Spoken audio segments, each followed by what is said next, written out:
This video brought to you by jadedpainting.com. If you need your miniatures painted to a tabletop standard, check out jadedpainting.com.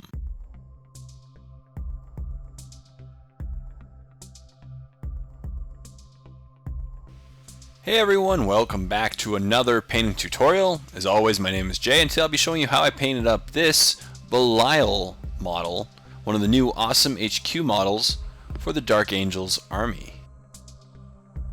I began with the entire model primed black.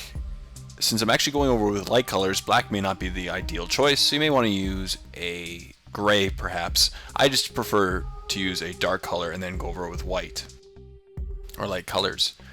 I started on the sword by painting a gradient, beginning with white up the entire sword, and I made sure to get a couple layers of white so that I built up a nice solid white color on the sword. All the way through Lothern blue, and of course I was working my way darkness at the bottom towards lightness at the top through Caledon sky, and then a 1-to-1 mix of Cantor blue and Abaddon black. If you would like to do a double gradient, I recommend just taping off one side and then doing the reverse on the other side with the same color. I then taped off the sword after it was done, and then base coated all of the armor areas with shabti bone, which is basically the nice bone color you want to achieve for the Deathwing, and Belial is the leader of the Deathwing. The reason why I did a single gradient on the sword was just to match some of the previous models I did for my Dark Angels army. I actually prefer using a double gradient, but I just wanted to keep it all consistent. So using an airbrush, I just base coated a solid coat of shabti bone over all of the armor areas, and when the base coat was dry, I gave a watered down Seraphim Sepia shading to all these parts, and this will give it all the recesses that really nice sepia tint that we're going for with the bone colors for the Deathwing. If you want a little more dirty of appearance, I recommend using Agrex's Earthshade. I just really love the sepia color, so I went with Seraphim Sepia. And I watered it down with a 1-to-1 mix of Seraphim Sepia to water.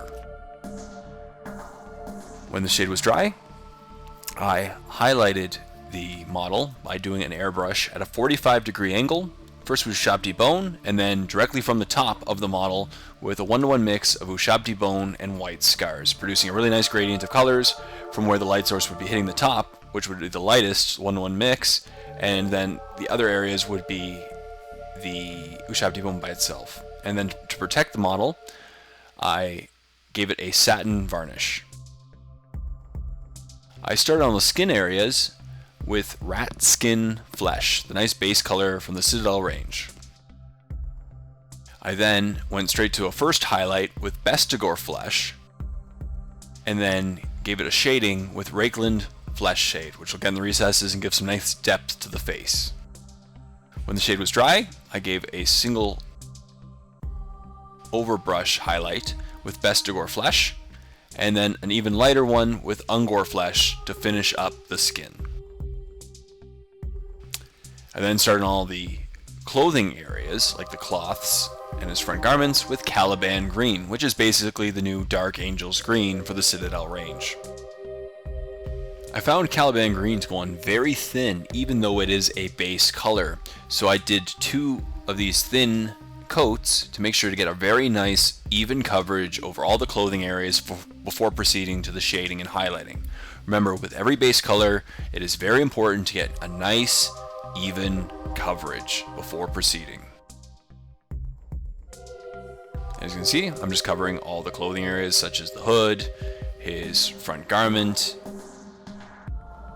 and the back of his cape.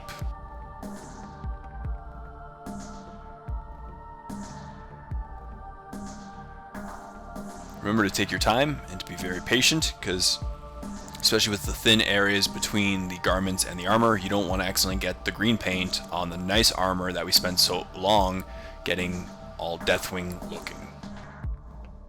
And here you can see I'm painting up all the cape with the exact same color, Caliban green, and the same process. I'm only going to show a single coating, though it did take 2 to 3 of these thin coats to get a nice even coverage before proceeding to the shading.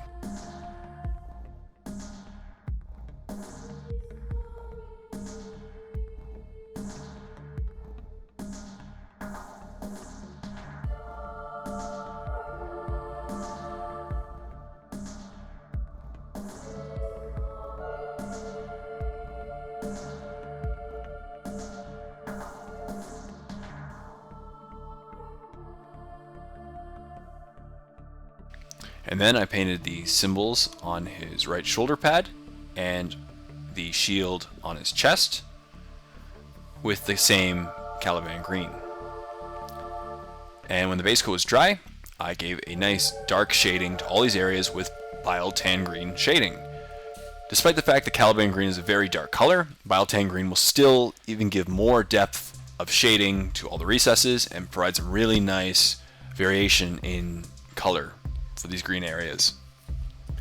As always, if you're unhappy with the depth of color after a single shading, feel free to do a second one. Just make sure that the first one is completely dry before proceeding to the second one.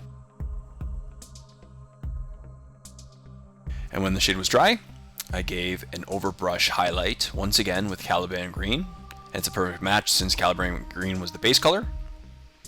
And then I gave a second lighter highlight after this was finished with just Warpstone Glow. As you can see here, I'm focusing on all the raised areas and leaving the recesses the really nice dark Belial tan green shading. And then as I just mentioned, I then did a 1-to-1 mix of Caliban green to Warpstone Glow. And what the goal was leave the shades the darkest and build a gradient upwards, as the light source would be hitting all the areas upwards. So I didn't go as far down as I did the previous step. But I basically just used an overbrush technique once again.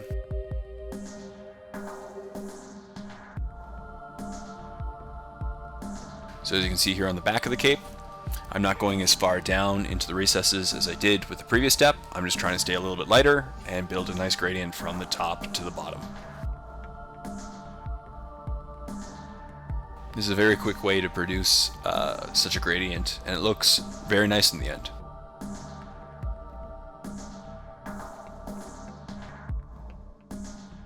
And finally, I just used one more light highlight of Warpstone Glow just by itself.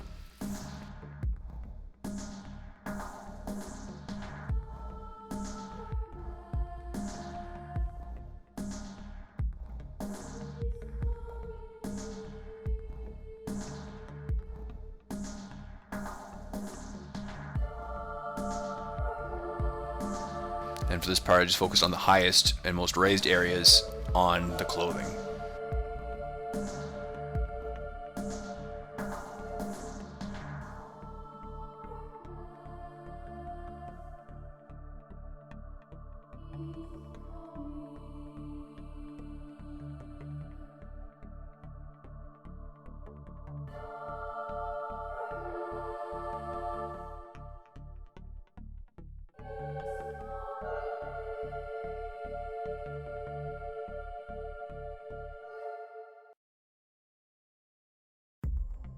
And with this step nearing completion, we can turn our attention to working on tying these greens together and then focusing on the metallics and reds on the model.